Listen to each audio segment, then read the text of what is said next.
Hey guys, welcome back and thanks for tuning in to my review of the new Kahr S9 9mm. This is the brand new S series of pistols from Kahr. These came out at, I believe it was NRA 2017. That's where they introduced them. And they basically brought forward a couple of new features that they haven't had on Kahr pistols before, namely forward cocking serrations as well as the accessory rail. That is brand new stuff and pretty exciting. And for me, having been a fan of Kahr pistols in the past, and I'll show you the Kahr CM9, which I've been shooting for a long time and owning for a long time, in a minute. But having had that one, I was pretty excited about seeing these improvements to Kahr pistols in the S series. Now, I say the S series because it's not just the S9, there's also the ST9. So some of the specs here on the S9, this is the 7+1 capacity pistol. There's the magazine that comes with it. Actually comes with 2 of these magazines. I wish they were a lot cheaper. They're not. But, you know, and I got some other quirks to mention about the magazines in a little bit, but stay tuned for all that. Again, 7+1 in the S9. In the ST9, we have 8+1. Also, there's a difference in barrel length. The S series or the S9 being 3.6 inches and the ST being 4 inches. So there's that difference. Obviously, there'll be a difference in height, weight, etc. But the slide width is basically the same at 0.9 inches on either one of them. So these, in my opinion, come in at sort of like a very comparable price range and kind of quality range to sort of the CM series, but not on par with probably the P series, like the PM9 and so forth, which have a bit better, I believe it's better rifling and so forth on the barrel, and some other features that make it pretty nice. One of the things that does make this S9 a little better than, let's say, the CM9, and you can see right off the bat cosmetically where it's better. The CM9 just has these sort of rolled markings on here, and you can see the kind of how they sort of bow out where it's kind of pressed into there to create the markings.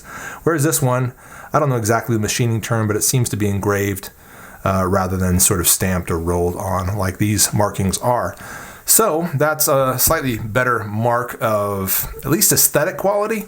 Don't know that it necessarily translates into better shootability or better longevity or anything like that, but I wanted to point that out for those that are curious about it. Another thing worth pointing out, might as well continue to compare it to the CM9 here, is the difference in sights. You can see that the CM9 has got that sort of dotted eye arrangement there where the post lines up between these inside of this notch, but there was this white sort of post that you line up that dot with, whereas with the S9 we have a 3-dot configuration. Very standard, very common, very, very familiar. So for those of you that were maybe put off by this sight arrangement, well, don't be put off anymore. The S9 and the ST9 have you covered with a very standard looking sight arrangement. Also, it's worth noting that the rear sight, both sights appear to be steel, by the way, but the rear sight is squared on the front. So for those of you who didn't like this sort of pyramid shape that the CM series seems to have, for like emergency reloading and so forth, if you're doing that one-handed, racking it off of your belt or your holster or whatnot, it could be a little bit harder with a sort of pyramid-shaped sight like that. Not so with the squared sight. So your gun will have a little bit more utility, be a little bit more effective in that regard if that concerns you.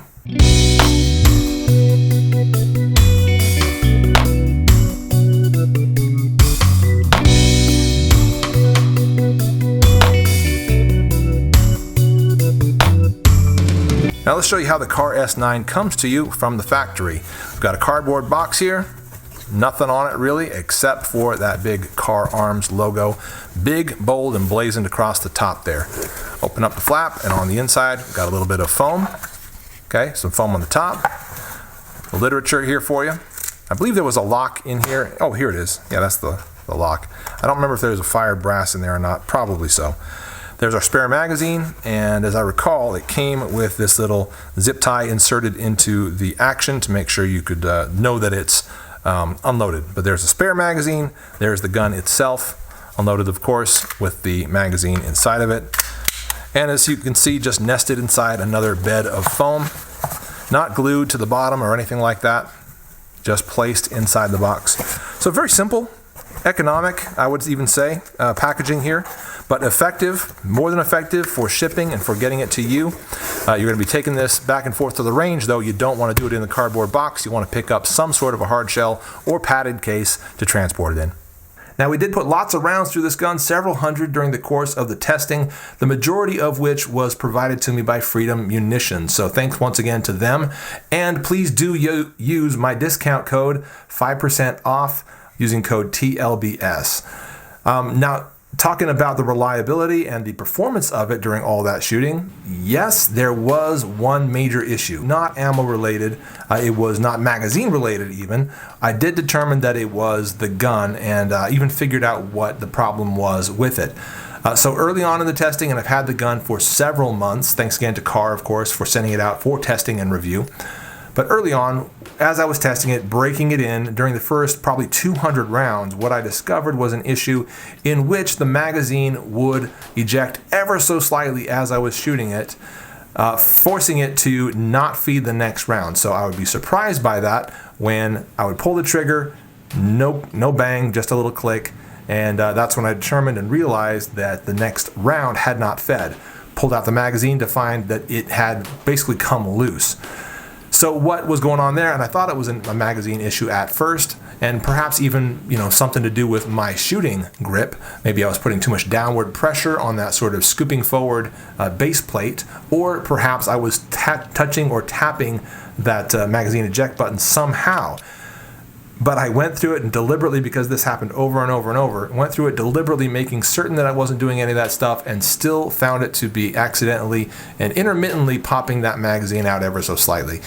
I sent it back to Carr and had them look it over. It turned out that the magazine eject spring, the one that kind of helps that pop back out and kind of give the retention that it's supposed to have down inside there, that probably was bent a little too far and was not up to snuff as far as it's the job that it was supposed to be doing. So that was basically it. Sent it back to Carr. Like I said, they looked it over. They did the work on it. They sent it back to me, got it back in my hands. Several hundred rounds later, probably 300 to 500 rounds later, no issues anymore. So again, fully broken in after the repair, no problems whatsoever. Please, down in the comments section, if you've seen this as a problem, a continuous or chronic problem with any Carr pistols, S9s or ST9s in particular, please say so. But as of right now, I've not seen any data to make me concerned that that's the case.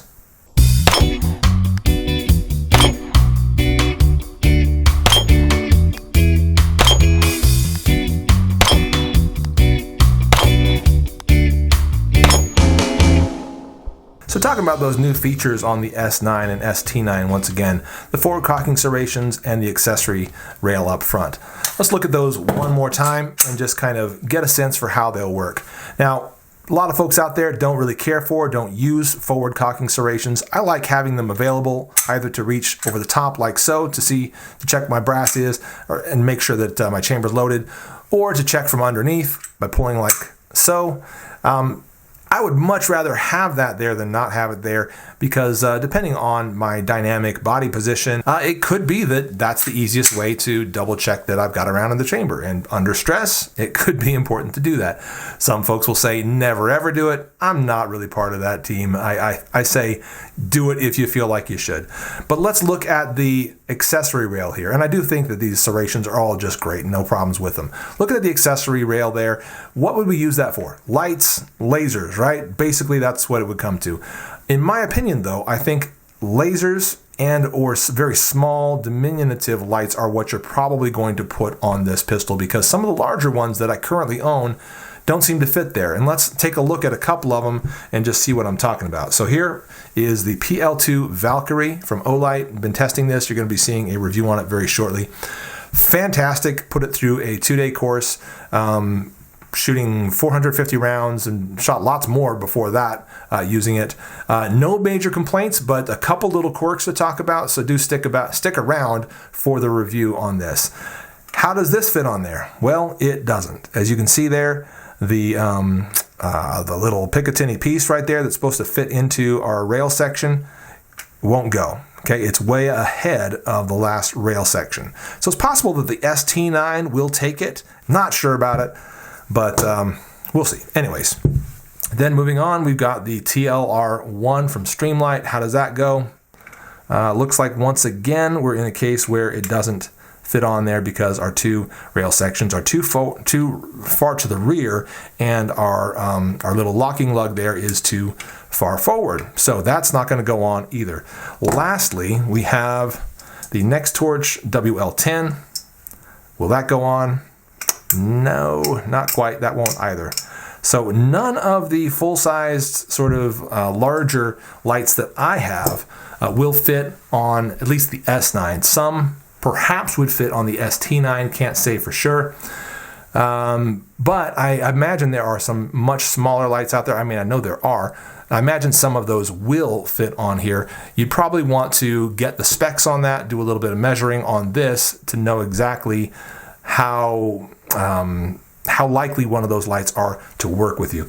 And while we're talking about measuring, we might as well give you kind of a look at how far forward those rails come.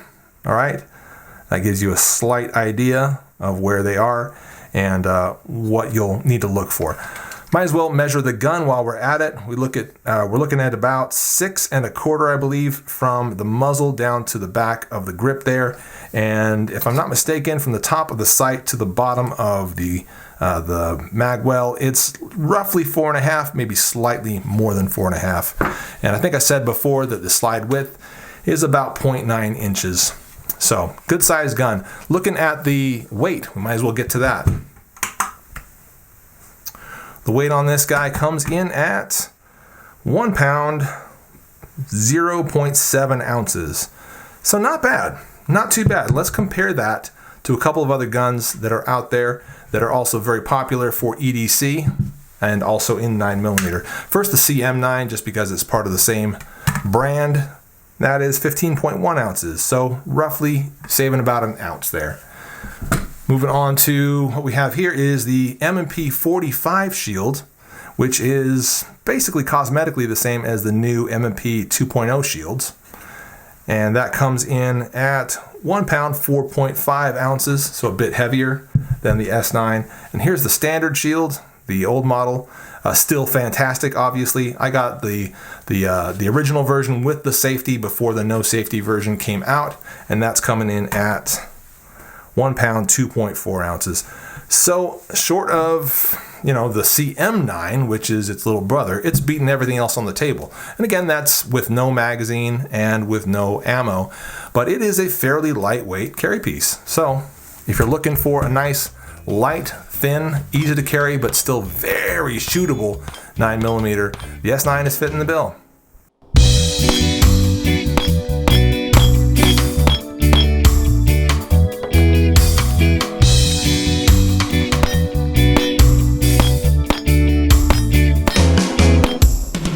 So let's see if we can show you takedown and reassembly of this gun. First thing we want to do, obviously, is make sure that it is unloaded, which it is. So we're ready to go ahead and take this thing down. Now, we know it's unloaded, pull the trigger. Next thing we want to do is we want to line up these 2 points right here, this notch and that notch. So the one on the frame and the one on the slide, all right?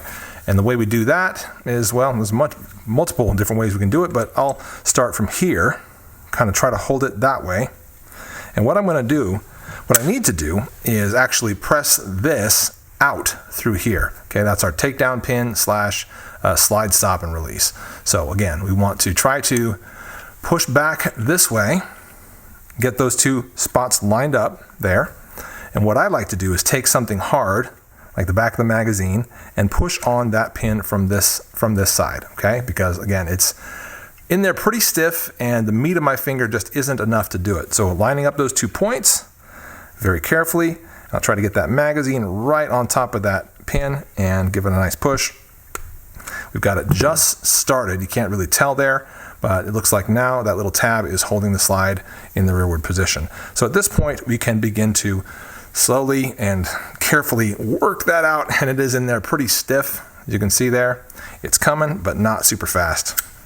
Okay, we got it now. At this point, it should be nothing more than pulling the trigger and sliding that slide straight off. From here, we've got the recoil spring assembly and guide rod and the barrel, of course. Let's take a look at those pieces. Here's another thing I don't particularly like about the takedown. Not captured. Okay, the spring is not captured. What that means is putting it back in is a little bit of a chore. Barrel comes out pretty easily. Goes back in after cleaning. Reinsert the spring. To do this, what I found is a little bit easier is to, again, we got to get that assembly back together there. What I found to be a little bit easier is to go ahead and put this down on a tabletop like this, then start to feed it down, try to get gravity working for me. Sometimes it works well, sometimes it doesn't work so well. But if we can get that all the way down, get it captured right there on the bottom of the barrel, and we're ready to reassemble onto the frame. But putting that slide back on, bring it to the rear here, and of course we want to put that pin back in. Right now we're completely, pretty much square on there, so what I'll do is just kind of get it started, just so it's in place, just barely. And then of course we need to go ahead and push that to the rear, line up those two spots, until we feel that it begins to go through with very little resistance. So we'll push it maybe even just past that. Yeah, just past that, those two where it's lined up. And then start to push it in. We feel zero resistance, that's when we know we're ready to go. And you see how it inserts just like so with that tab going into that little cutout. Now it's completely in place and ready to shoot again.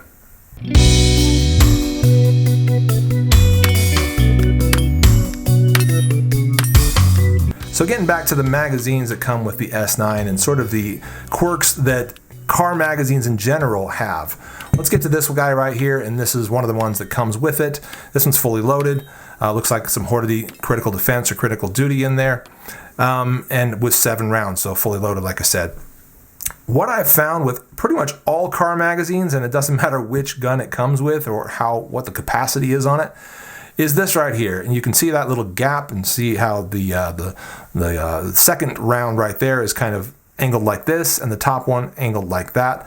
That's probably for feeding, and it works obviously, but when you have this magazine resting in a pouch or in a pocket or whatever, you've got to be fairly careful with how you carry it because of this issue right here. Watch as I push that up and down, up and down, up and down.